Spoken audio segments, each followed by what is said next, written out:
Grandes barcos.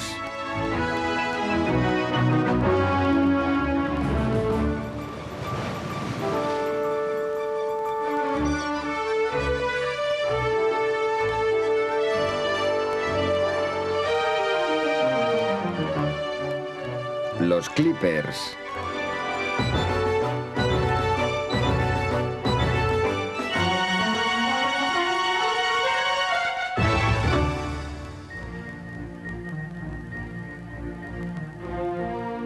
Veloces, bellos, majestuosos. Puede que no haya imagen más hermosa en el océano que un velero Clipper navegando a toda vela.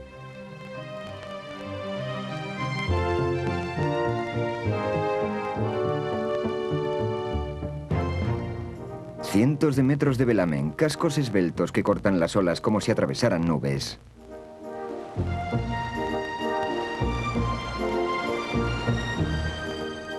Con nombres como Atrapalunas, Rascacielos y Surcador de Nubes, estos elegantes galgos del océano fueron la más perfecta embarcación de su época y batieron récords que todavía hoy siguen siendo inalcanzables para cualquier navío a vela.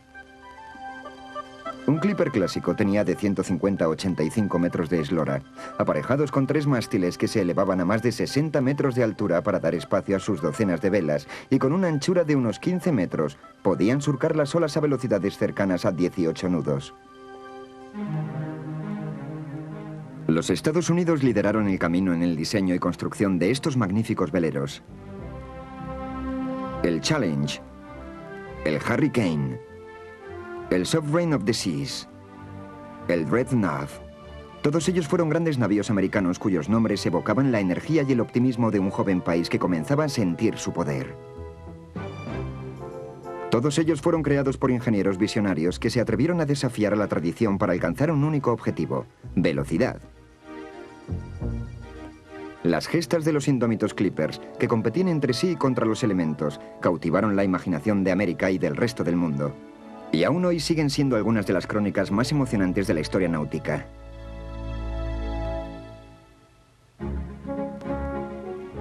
Los Clippers comenzaron a construirse en los astilleros de la costa este norteamericana a principios del siglo XIX.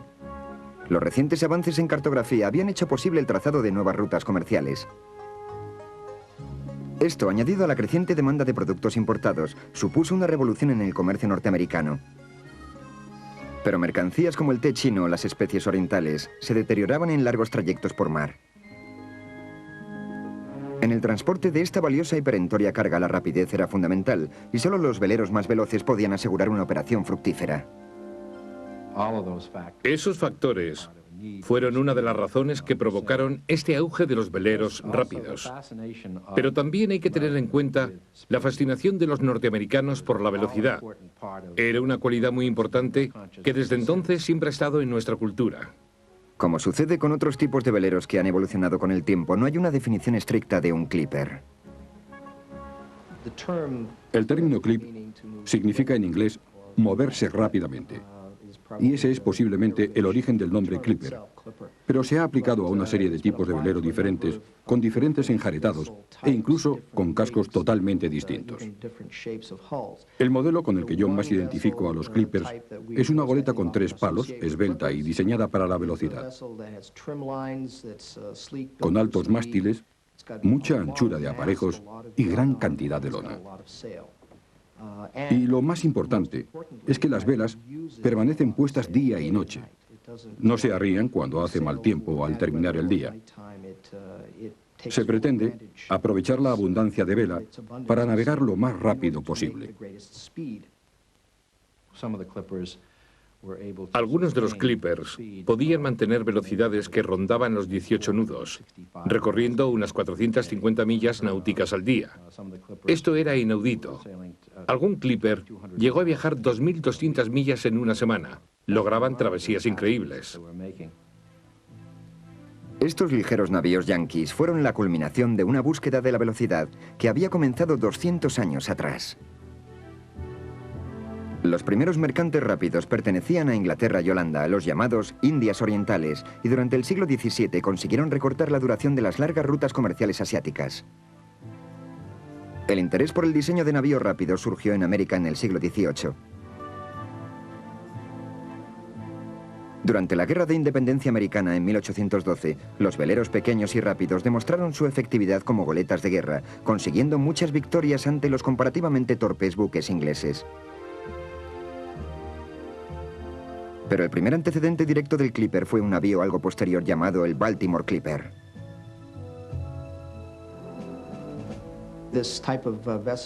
Este tipo de velero alcanzó gran popularidad como barco costero, principalmente en la zona de Baltimore, ya que era muy rápido y tenía gran maniobrabilidad.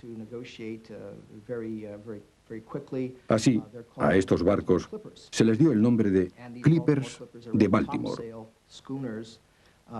Estos veleros eran esbeltas goletas, con alta enarboladura y mucha vela. Tienen mástiles muy altos y no reservan tanto espacio para las bodegas de carga. Probablemente, el Baltimore Clipper fue el predecesor de lo que más tarde sería el famoso Clipper americano. El comercio exterior americano estaba en pleno apogeo y estas ágiles embarcaciones siguieron evolucionando, haciendo sus cascos más largos en comparación con el estrecho puente. En la década de 1820, la incesante demanda comercial propició la aparición de cargueros rápidos para el comercio entre Europa y América. El factor velocidad comienza a ser fundamental y los ingenieros empiezan a investigar diferentes medios para conseguir su objetivo. Y bueno, en fin, el Baltimore Clipper parecía cumplir todos esos requisitos, así que lo que hicieron es aplicar las proporciones y la estructura del Baltimore Clipper en la construcción de buques mercantes, y lo que consiguieron fue un velero del tamaño de un gran carguero, pero con la línea de un Baltimore Clipper. Así, por el año 1830, comienzan a surgir barcos como el Anne McKim. El Anne McKim, construido en 1833 por el naviero de Baltimore Isaac McKim, bautizado en honor a su esposa, suele calificarse como el primer auténtico clipper. McKim especificó a los constructores que redujeran la anchura del abultado casco característico de los mercantes hasta conseguir más bien una sección en V, más afilada en la zona de popa. Para dar espacio a su gran enjaretado y afianzar los mástiles fue necesario aumentar la longitud a 47 metros. El Anne McKim fue el estandarte de una nueva era en la marina mercante. En una época donde la duración normal de una travesía entre China y América era de 6 meses, este buque consiguió recortar un mes entero del trayecto. Aunque el Anne McKim solo podía transportar la mitad de mercancía que otros cargueros semejantes, era tan rápido que compensaba con creces este inconveniente, gracias a las ganancias que conseguían los comerciantes con las mercancías más valiosas. A pesar de su avanzado diseño, el Anne McKim era el fruto de unos tradicionales métodos de construcción que habían permanecido inalterados durante cientos de años. Los constructores de la época confiaban más en el instinto y en la experiencia que en los principios teóricos. Casi todos los constructores eran capaces de crear nuevos diseños y para ello partían del conocimiento de los factores que mejoraban la rapidez y de la experiencia en la construcción de modelos anteriores. Pero también se fijaban en el trabajo de otros ingenieros y estudiaban las características que hacían que ciertos barcos fueran particularmente buenos. No solían dibujar planos, hacían modelos a escala. Por lo general, cuando iban a construir un barco, ponían una cuaderna en el centro, otra en la zona de proa, enlazada con un bao con un ángulo suave, y otra más en popa. Y apoyándose en esos 3 puntos, iban colocando el revestimiento. Aquello determinaba la capacidad del barco. Luego ponían el resto de las cuadernas dentro del recubrimiento. Era un método algo primitivo, pero conseguían perfiles realmente buenos. El paso siguiente en el diseño naval lo dio John Willis Griffith en 1840. Este genial naviero dio un vuelco a los métodos tradicionales. Matemático brillante, ingeniero y delineante, Griffith aplicó la teoría al diseño de su barco. Bueno, Griffith era el tipo de ingeniero que hace experimentos y cálculos sobre el papel para descubrir las características que más favorecen al diseño.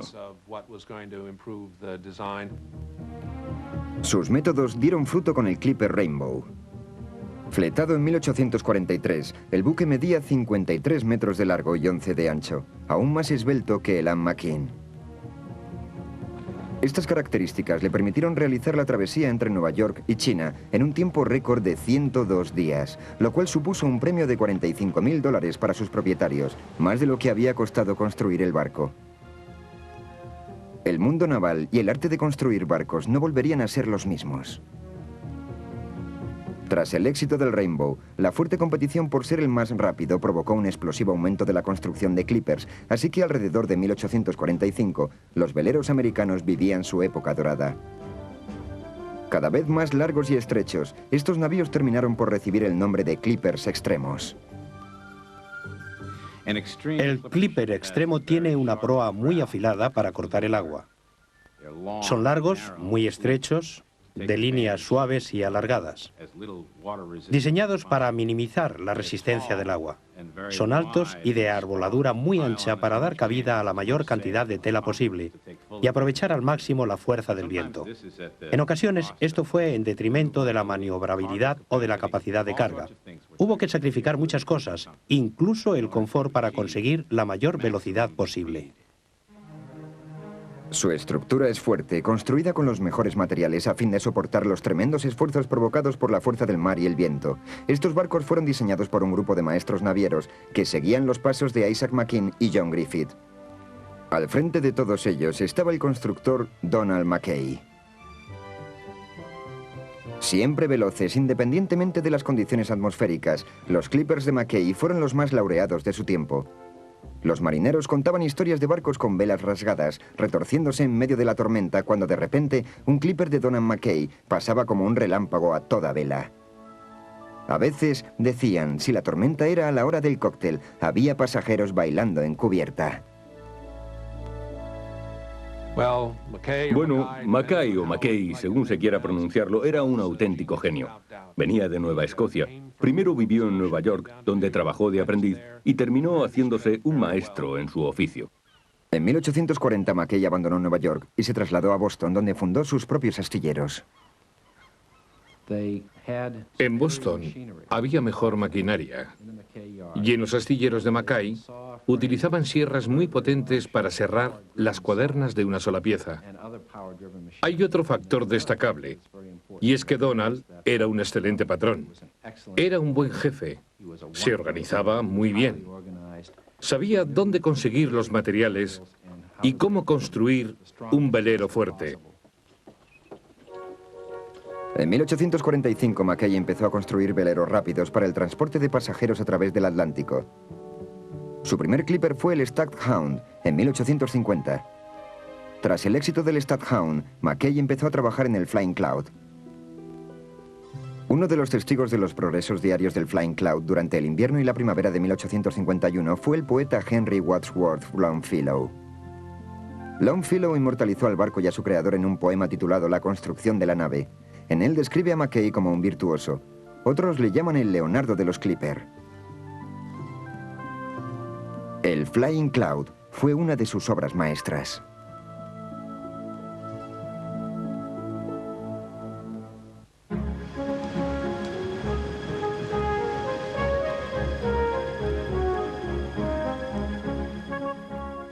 El viaje inaugural del Flying Cloud estaba destinado a ser el evento del año, una carrera hasta San Francisco contra la recién construida y sencillamente espectacular Challenge, concebida por el renombrado constructor William Webb.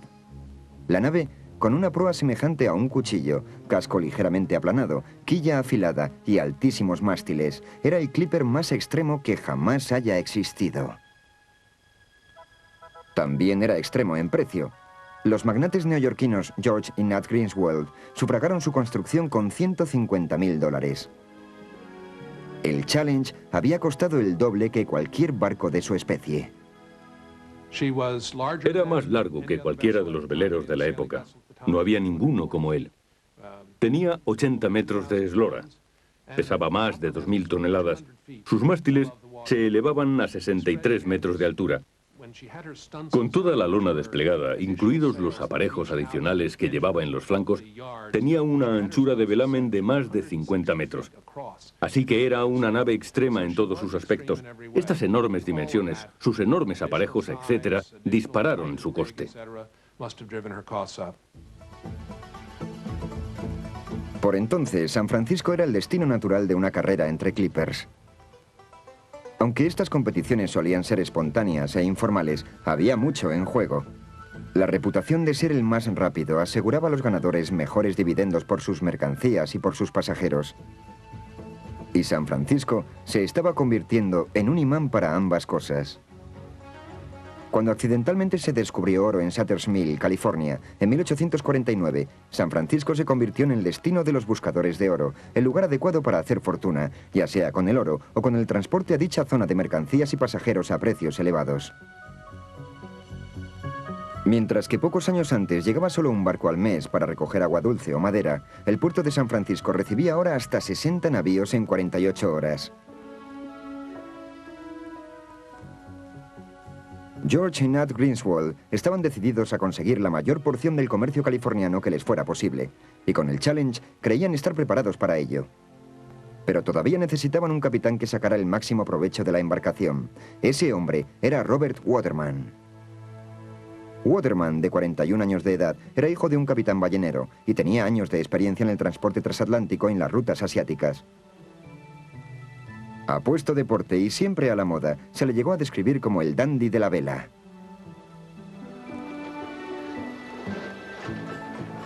Al igual que los Greenswalds, los comerciantes neoyorquinos Joseph Grinnell y Robert Minturn también habían puesto los ojos en California. Por entonces, Donald Mackay estaba dándole los últimos toques al Flying Cloud. Cuando Grinnell y Minturn preguntaron el precio, Mackay dijo que costaba $90.000 y lo compraron de inmediato. Comandado por el capitán Josiah Cresey, el Flying Cloud abandonó Boston y llegó al puerto de Nueva York a finales de abril de 1851. Un mes más tarde, el Challenge fue botado en el Río del Este. Los dos mejores clippers de su época se embarcaban en una aventura para descubrir quién era el más rápido.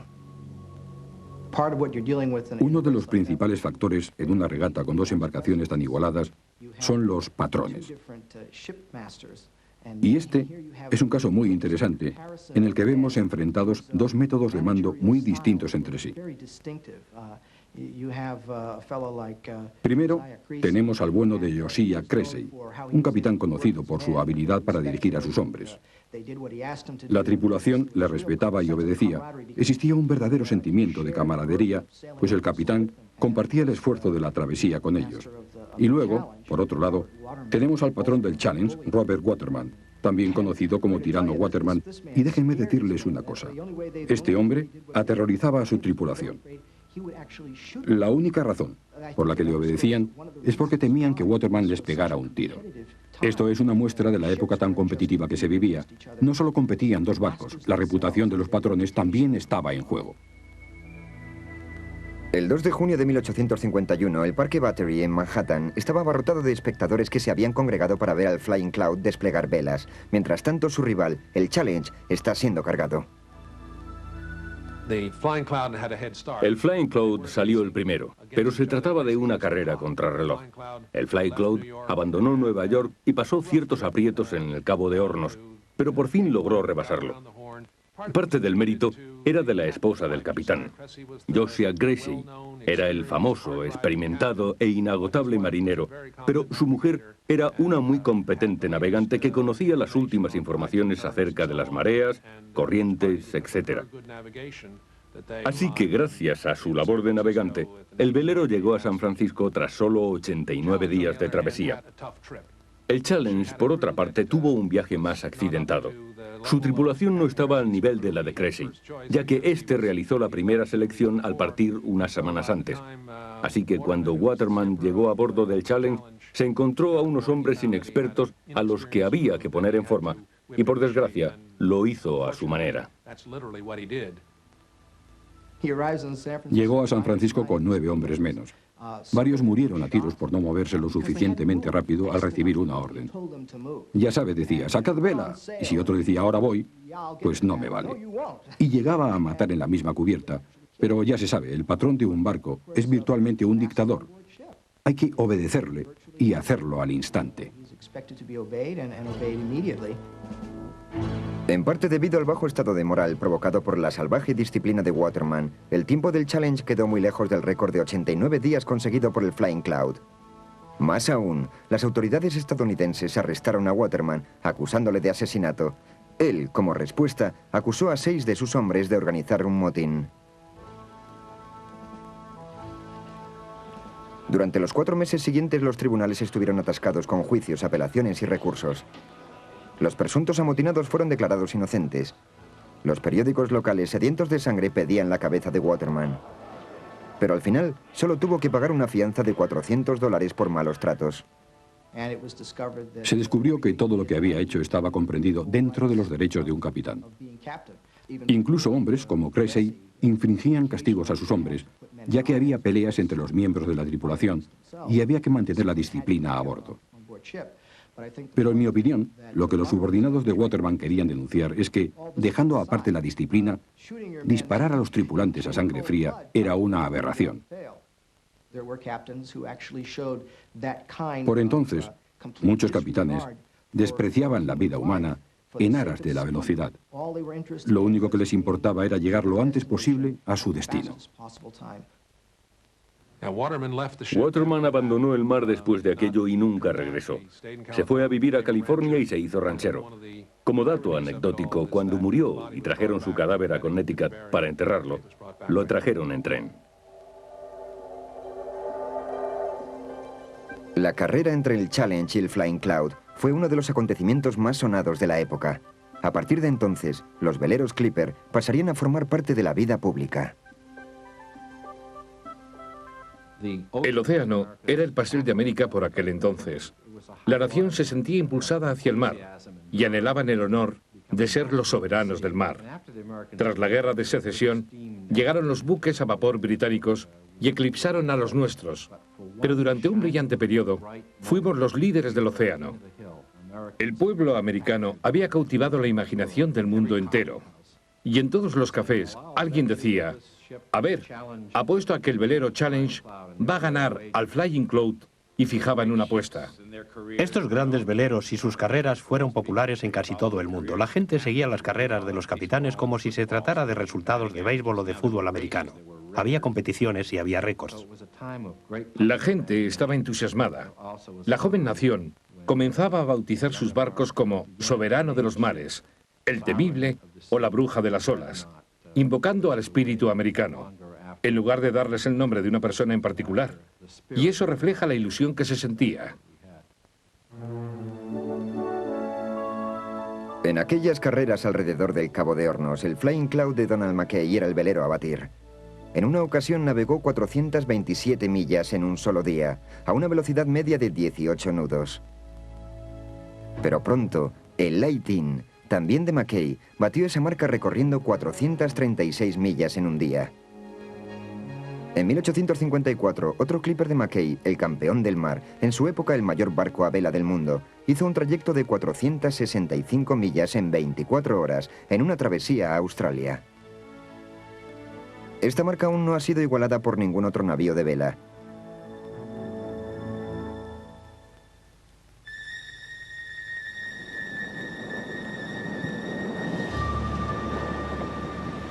Tormentas, fuertes vientos, frío y olas gigantescas.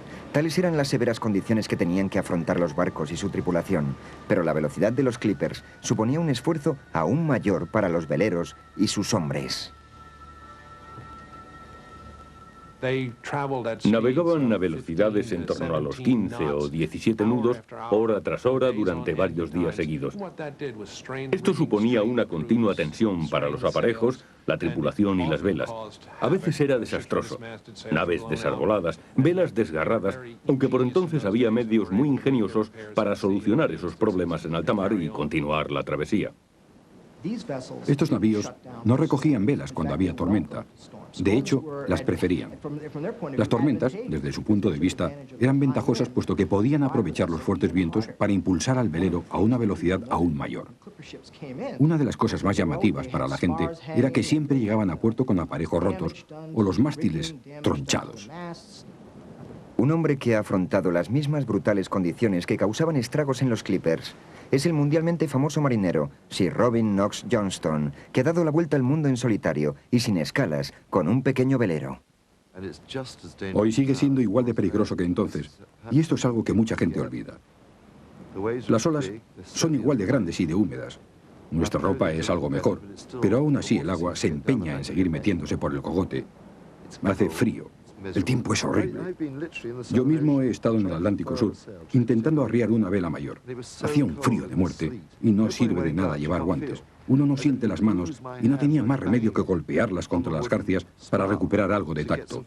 Más tarde, leyendo acerca de estos clippers, en las crónicas de sus travesías por el Cabo de Hornos, me he encontrado con que ellos también tuvieron que hacer lo mismo, golpearse las manos hasta hacerlas sangrar para recuperar la sensación de sus manos y así agarrarse bien y no caerse.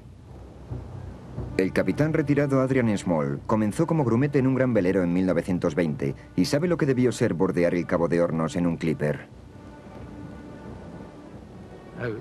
Era un barco húmedo y no había calefacción.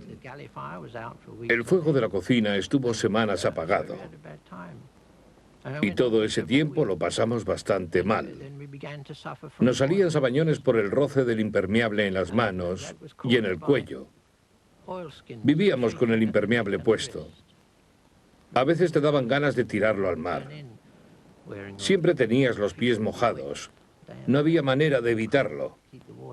Había mucha faena en las velas y siempre estábamos trepando por los aparejos. Pero hasta eso nos convenía. Se estaba mucho más seco allí arriba que en cubierta. Eso es lo que yo recuerdo del Cabo de Hornos. Recoger velas en lo alto del penol de un clipper en medio de una tormenta era como trabajar en la cornisa de un edificio de 20 pisos durante un terremoto. Aún así, los marineros realizaban semejante faena como parte de la rutina diaria. Hombres como Richard Lee Keke Goins siguen practicando estas habilidades. Goins ayuda a mantener el último clipper que queda en el mundo, el Cutty Sark, hoy en día expuesto permanentemente en el Museo Marítimo Nacional de Greenwich, Inglaterra. Now when you're up here, it's a lot different than being on deck.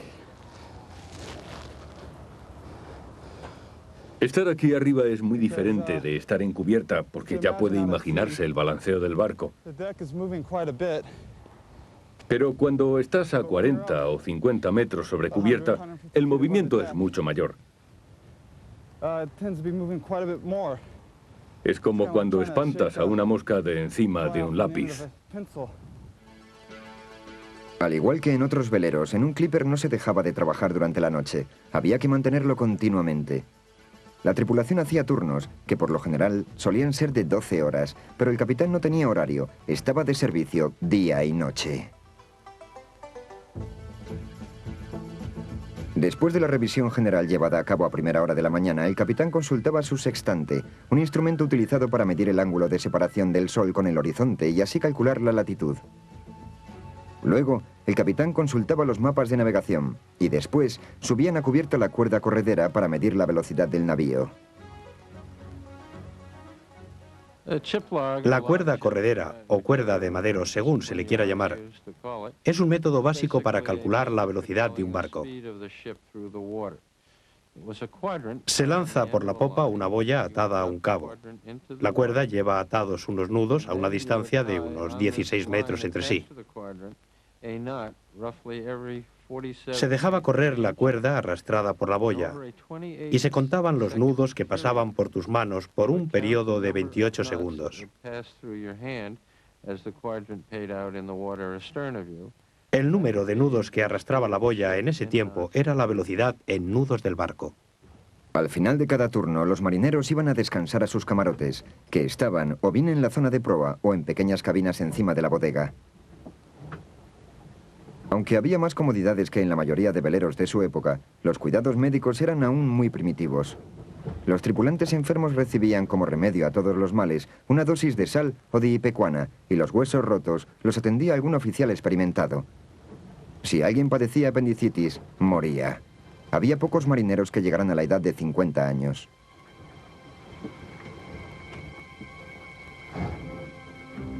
Pero la vida en un clipper también tenía sus compensaciones. Volar por encima de las olas en aquellos majestuosos veleros provocaba una gran emoción.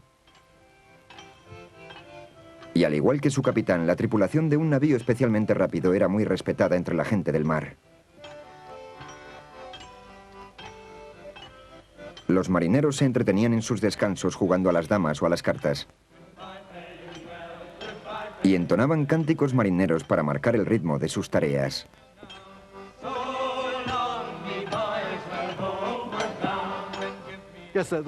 Sí, bueno, era importante que tiraran todos al mismo tiempo, que lo hicieran a la vez. Había varios cánticos con diferentes ritmos, según la faena para la que se emplearan. Había cánticos de cabrestante y cánticos de braceo. En sus momentos álgidos, la tripulación del Clipper se compenetraba de tal manera que formaba un solo ser con el barco, convirtiendo veleros como el Flying Cloud o el Challenge en los navíos más rápidos de su tiempo. Durante años, estos Clippers yanquis fueron los amos del océano. Pero al otro lado del Atlántico, en Gran Bretaña, la tradición navegante de este país iba a volver a demostrar su valía. El resultado fue una de las más emocionantes carreras que se han llevado a cabo entre Clippers. Y todo ello por culpa de las hojas de un arbusto llamado té.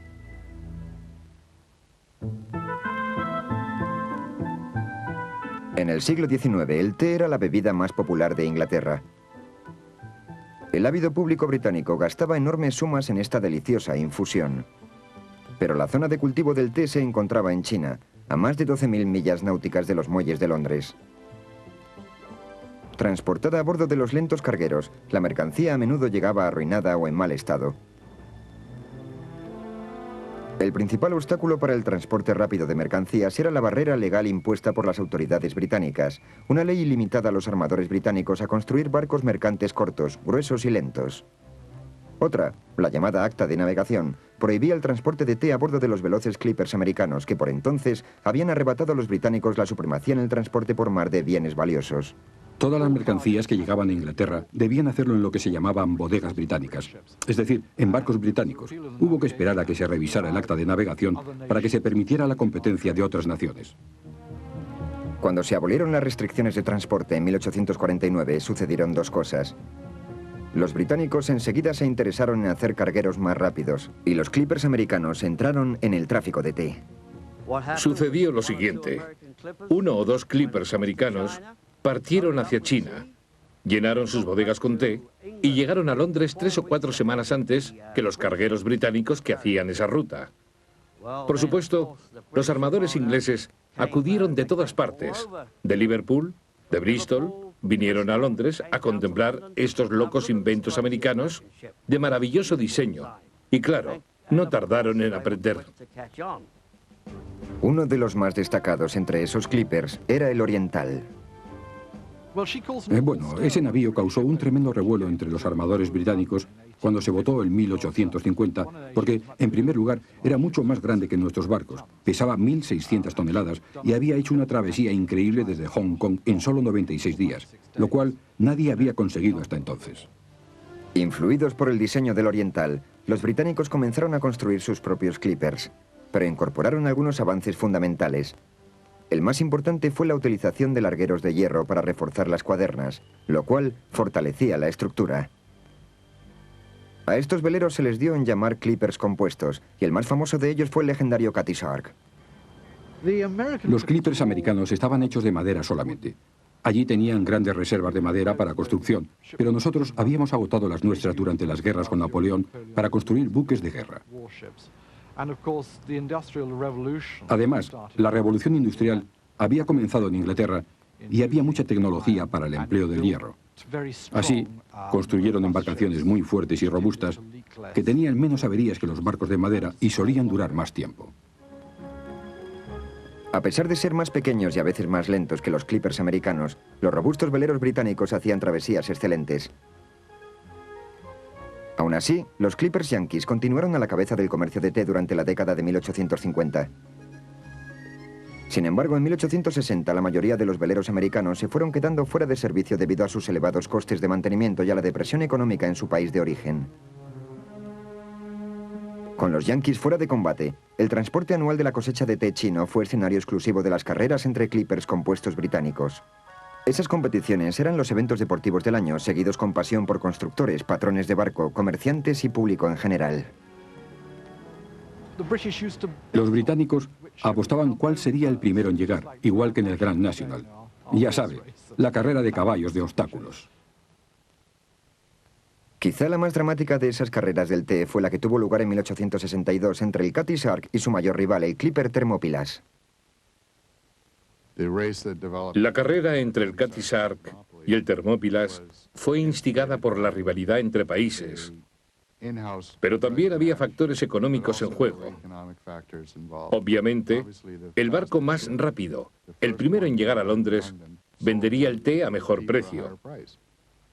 También garantizaba que volverían antes a por más mercancía, lo cual era fundamental, pues pasaban meses hasta la siguiente competición. Es difícil imaginar dos veleros más igualados que el Thermopylae y el Cutty Sark. Ambos barcos medían 70 metros de eslora y 12 de ancho de puente. Los dos tenían un calado de 17 metros. Así que, en cuanto a las dimensiones, los dos eran exactamente iguales. Con las bodegas llenas de té chino, el Thermopylae y el Cutty Sark, en el intervalo de 1 hora, abandonaron Shanghái rumbo a Londres. En el tramo de Mar de China, estuvieron pisándose los talones. Uno se ponía delante y luego el otro. Pero el 15 de agosto, a la altura de Sudáfrica, una ola impactó en el Cutty Sark y se llevó el timón. En medio de la galerna y sin ninguna posibilidad de rescate, el capitán Moody solo tenía una opción. Él y su tripulación tendrían que fabricarse un timón por su cuenta. Hay que tener en cuenta que hace 130 años, cualquier hombre de mar tenía que ser totalmente autosuficiente. Si no lo eran, morían. Así que cuando el Cutty Sark perdió este timón en 1872, solo tenían dos caminos: o ir a la deriva hasta morir de hambre, o fabricarse un timón nuevo y ensamblarlo. La tormenta les azotó durante 7 días, y al final, a partir de unos largueros de reserva, fabricaron el timón. Luego lo colocaron en popa y fijaron su posición con cadenas y ganchos. Milagrosamente la precaria sujeción aguantó y el Cutty Sark completó el resto del trayecto sano y salvo. El Thermopylae ya había llegado a puerto ganando la carrera de largo, pero toda Inglaterra quedó asombrada por la riqueza de recursos de Moody y su tripulación. El Thermopylae llegó una semana antes que el Cutty Sark. El Cutty Sark arribó el 18 de octubre tras 122 días de travesía. Pero los constructores concedieron el mérito de la victoria al capitán Moody del Cutty Sark por sus excelentes dotes marineras. La rivalidad entre el Cutty Sark y el Thermopylae duraría durante el resto de sus ilustres vidas. Pero con la misma velocidad que la vertiginosa carrera de 1872, los avances tecnológicos habían revolucionado el mundo náutico, condenando a los magníficos clippers a la desaparición.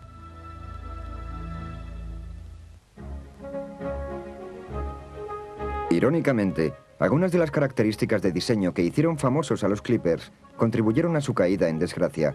La enorme cantidad de aparejos y velas que les impulsaba a través de las olas con presteza también provocaba unos elevados costes de mantenimiento.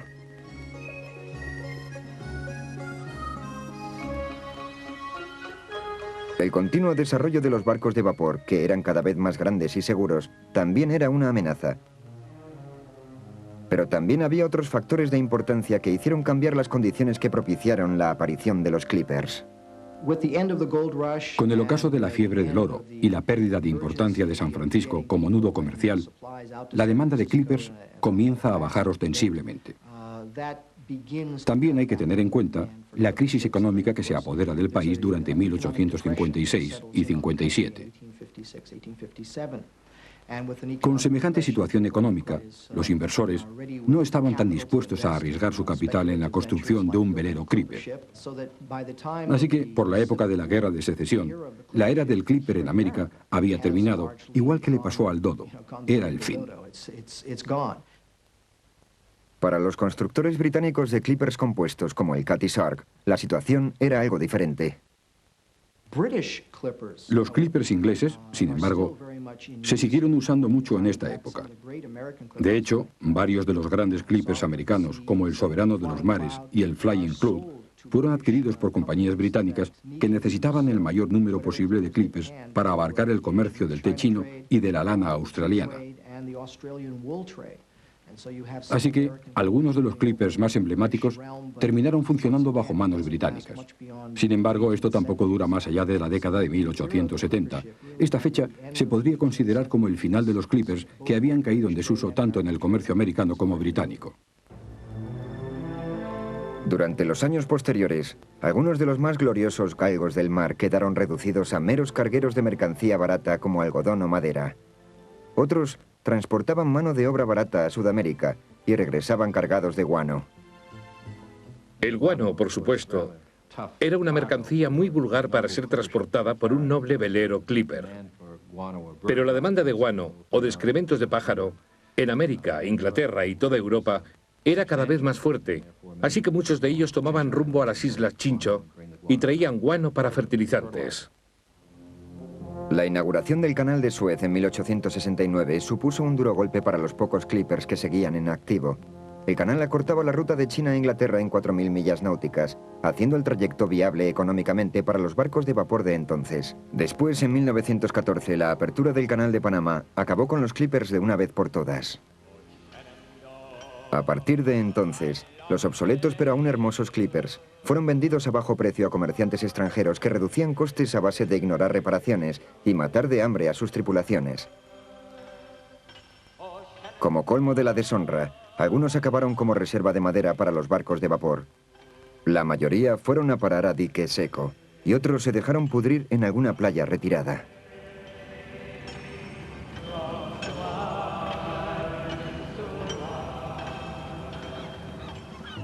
Aún así, a pesar de su breve reinado, nadie puede empañar el legado de estos magníficos veleros. En su día representaron la vanguardia del diseño naval y sentó un precedente de innovación que aún sigue vigente hoy en día. Pero lo más importante de todo, los clippers cambiaron la historia. Enlazaron el Extremo Oriente y Australia con Europa y los Estados Unidos, aportando nuevos productos y nuevas ideas a las gentes de esos países.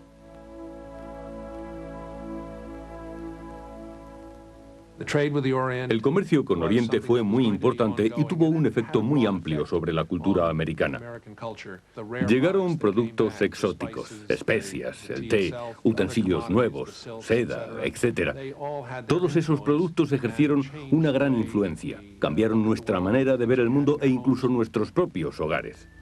Sin embargo, los clippers también tuvieron otros efectos menos tangibles. Transformaron la imagen de América, aportando un sentimiento de orgullo y excelencia que iba más allá de los meros avances en la arquitectura naval o de las rutas comerciales. Al contrario que los cargueros comunes, los barcos balleneros y otros veleros industriales o los malolientes barcos de vapor con su humo negro, estos altos y esbeltos clippers capturaron la imaginación del pueblo americano más que ninguna otra obra que se haya producido en este país. Incluso llegamos a vencer a los ingleses en su propio terreno. Ellos eran los mejores constructores, tenían una flota fabulosa, eran la gran potencia comercial y de repente aparecimos nosotros construyendo esos maravillosos veleros románticos, ligeros como nubes. Los clippers eran más rápidos, más populares y más productivos que cualquier embarcación británica de la época. Aquello fue un fenómeno maravilloso que duró poco tiempo, pero nos hizo sentirnos orgullosos. Nos dio una nueva perspectiva de las posibilidades del espíritu emprendedor americano.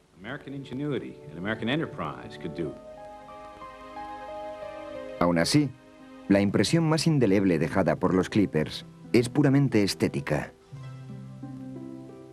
Es preciso recordar las palabras de un famoso poeta inglés que escribió unas líneas sobre los clippers que decían: señalan nuestro paso como una raza de hombres.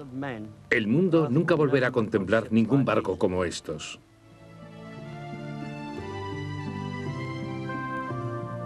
Navegando a toda vela, en el vértice del viento, un velero clipper fue y sigue siendo una estampa que cautiva el alma.